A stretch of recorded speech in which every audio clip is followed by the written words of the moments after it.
the beginning of the 20th century, smoking was considered a man's business. A woman with a cigarette on the street, that was a scandal. But one campaign turned everything upside down. This is the story of how PR genius Edward Bernays and the brand Lucky Strike got women hooked on smoking, hiding behind feminism, freedom and fashion, and how by playing on human psychology they rewrote social norms and the fates of millions. Eddie Bernays was born in Vienna in 1891 into a very unusual family. His grandfather was the chief rabbi of Hamburg among his relatives, the poet Heine, and his uncle Sigmund Freud. And yes, an uncle twice over. Bernays' mother was Freud's sister, and his father was the brother of Freud's wife. When Eddie was still knee-high, Freud was already creating psychoanalysis. Soon his father moved the family to America, and at 10, Eddie fell in love with books for the first time. And perhaps that was when what would later be called manipulating consciousness began. One of his most used tools was the poisoned sandwich. If you want to convey an unpleasant idea to the audience, wrap it in an interesting story. People will swallow the story, and along with it, what you wanted to sell. Bernays was a master of such sandwiches. He knew how to sell ideas while people thought they were listening about freedom or fashion. After World War I, Bernays realised the methods of wartime propaganda can be applied in peacetime life. It's just that the word propaganda is too toxic. It was associated with the German Goebbels machine, so Bernays came up with a new term: public relations, relations with the public. That's how PR was born.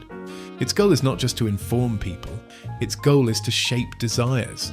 If you're wondering what the difference is between PR, propaganda and advertising, I'll explain quickly now. PR is the same propaganda, but without the political and military subtext, in the interests of some company, while advertising simply focuses on sales and revenue. Bernays was a very talented person and became successful quite early, already. In 1923, Bernays published the book Crystallizing Public Opinion. 100 years later, it is still the Bible of PR people. By 30, he had become the grey cardinal of American capitalism. The 20s were the perfect era for manipulation. The post-war boom, electrification, credit frenzy and mass advertising. Compare advertising before and after Bernays. Previously, the emphasis was on practicality. You should buy this car because you'll be able to drive it, and it's also beautiful and reliable. Edward Bernays turned advertising upside down. Feel the difference. It's not that you should buy this car, you'll feel better when you do. It's not just a mechanical purchase and sale.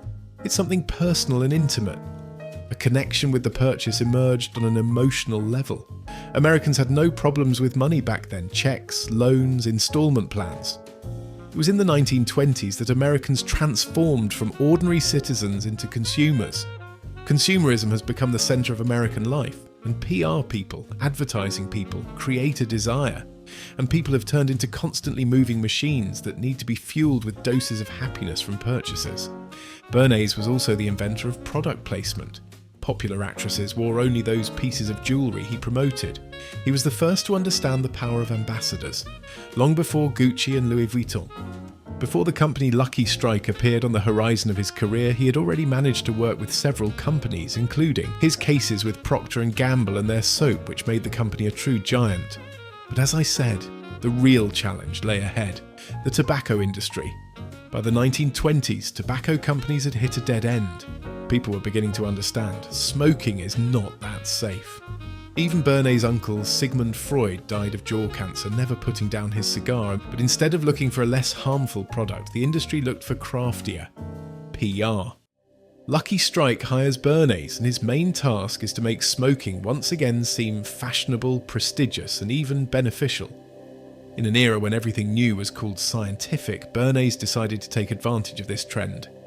Lucky Strike's tobacco began to be exposed to ultraviolet light, and they came up with a brilliantly absurd slogan: "Light softens, heat purifies, Lucky Strike, protection for your throat." It sounds like a medical fact, but it was pure marketing mirage. This gave rise to one of the first examples of scientific branding, when evidence is replaced by the words "research shows." But the bigger problem was not health, but social norms. Women then could only smoke at home, secretly. On the street, shame; in a restaurant, scandal; in the newspaper, moral panic. Since 1908, women in New York were officially prohibited from smoking in public places, and that meant that half the market remained locked. Lucky Strike decided if you break the taboo, you can double sales. Bernays asked his friend, who was a psychoanalyst, "Why don't women smoke?" "Because smoking is a symbol of male power," he replied. "A cigarette is a substitute for a phallic symbol. If a woman starts to smoke, she is, as it were, declaring, 'I am equal to you.'" The psychoanalyst added, "In an era when women go to work, vote, earn, a cigarette can become a torch of their freedom." Bernays wrote down a key phrase: torches of freedom. He realised the cigarette must be turned into a manifesto. Easter, 1929, New York. Bernays stages a performance. He selects 10 girls, not models, but ordinary workers. They are coordinated by feminist Ruth Hale, a symbol of the women's movement. At the height of the parade, they take out cigarettes and light them in front of the crowd. The reporters, also Bernays people, take pictures. The next day, the newspapers are full of headlines. "Women raised the torches of freedom." America is delighted. Feminism in the headlines, Lucky Strike in every hand, and all of this to a single spectacle staged by a single man. He was selling empowerment, one puff at a time. The success was immediate, but Bernays did not stop. He understood. For women, not only the symbol of freedom matters, but also appearance. He creates the slogan, "Take a lucky instead of a sweet." The idea is brilliant in its cruelty: a cigarette instead of dessert, smoking instead of calories. He engages fashion magazines, Vogue and Harper's Bazaar. Models pose with packs of Lucky Strike in their hands. When women began to complain about the green packaging, Bernays organised a ball in green tones. The Green Ball. After that, the newspapers wrote, "Green is the new colour of elegance." He literally changed fashion so as not to change the pack's design. In 10 years, the number of women who smoked in the US quadrupled. Lucky Strike became the most recognisable brand on the market. Smoking became associated with strength, style and sexuality. And Bernays officially entered history as the man who made women smoke.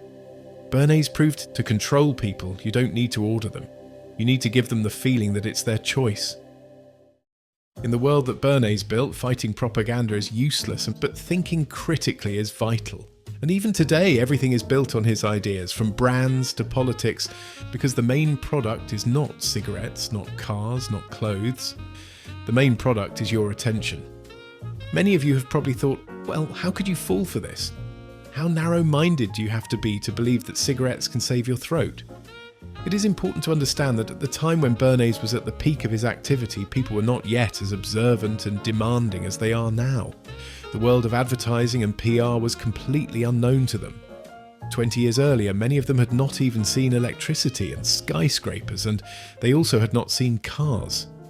Everything was new. Often people did not even realise that they were being manipulated and took everything at face value. It is wrong to condemn them for this. Although many of Bernays' techniques with minor technical updates would easily work today, but the main commodity then and today is your attention and time. If you made it to the end of the video, congrats, you survived 10 minutes of propaganda, but hey, at least it was honest propaganda this time.